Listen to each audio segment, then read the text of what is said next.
Hi SP fans, இப்போ நான் என்ன செய்ய போகிறேன்னா ஹோம்மேட் வெஜ் சாண்ட்விச் செய்ய போகிறேன். இந்த வீடியோ பார்க்குறவங்க மறக்காமல் லைக் பண்ணுங்கள், ஷேர் பண்ணுங்கள், சப்ஸ்கிரைப் பண்ணுங்கள். அப்புறம் மறக்காமல் பெல் ஐக்கானை கிளிக் பண்ணிடுங்க. அப்படின்னா நாங்கள் போகிற டெய்லி வீடியோஸ் வரும். ஃபஸ்ட்டு இந்த மாதிரி 2 ப்ரெட்டு எடுத்து வச்சுக்கணும். அப்புறம் இந்த மாதிரி உங்ககிட்ட பட்டரோ இல்லை கீயோ இருந்ததுன்னா நீங்கள் ப்ரெட்டு மேலே அப்ளை பண்ணிக்கோங்க. அப்படி எதுவுமே இல்லைன்னா உங்களால் ஒரு சாண்ட்விச் செய்ய முடியாது. இந்த மாதிரி 2 சைட்ஸ் இந்த மாதிரி தடவிடுங்க.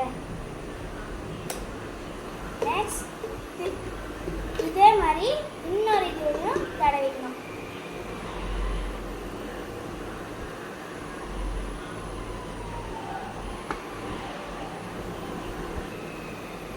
இப்போ இந்த பிரெட்டுக்கு மேலே உங்களுக்கு தேவையான 2 இல்லை 3 தக்காளியோ வைக்கணும்.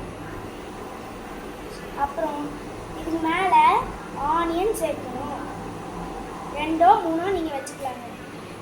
அப்புறம் இந்த மாதிரி டொமேட்டோ சாஸ் உங்கள் வீட்டில் இருந்ததுன்னா ஊற்றிக்கோங்க. அப்புறம் டொமேட்டோ சாஸ் இல்லைன்னா வெறுமலே கூட பண்ணலாம். இப்போ நம்ம இந்த ப்ரெட்டுக்கு மேலே இந்த மாதிரி ப்ரெட்டை வச்சு ஃபோல்ட் பண்ணலாம்.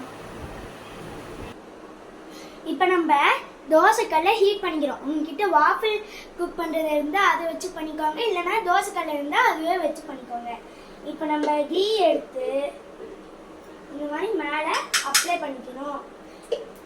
இந்த மாதிரி அப்ளை பண்ணிவிட்டு இந்த மாதிரி சாண்ட்விச் எடுத்து இந்த 2 சைட் டோஸ்ட் பண்ணணும் கைஸ்.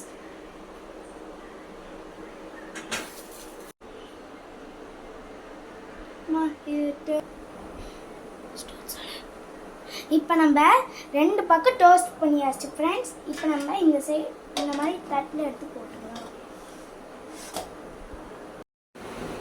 இப்போ நம்ம சாண்ட்விச் ரெடி ஆயிடுச்சு. இது எப்படி இருக்குன்னு சாப்பிட்டு பாருங்க.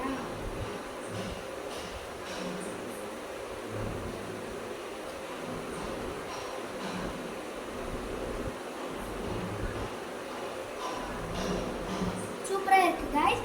நீங்களும் வீட்டில் ட்ரை பண்ணிங்கன்னா கமெண்ட்டில் ஐ லவ் சாண்ட்விச்னு போட்டு அனுப்புங்க. பாய்.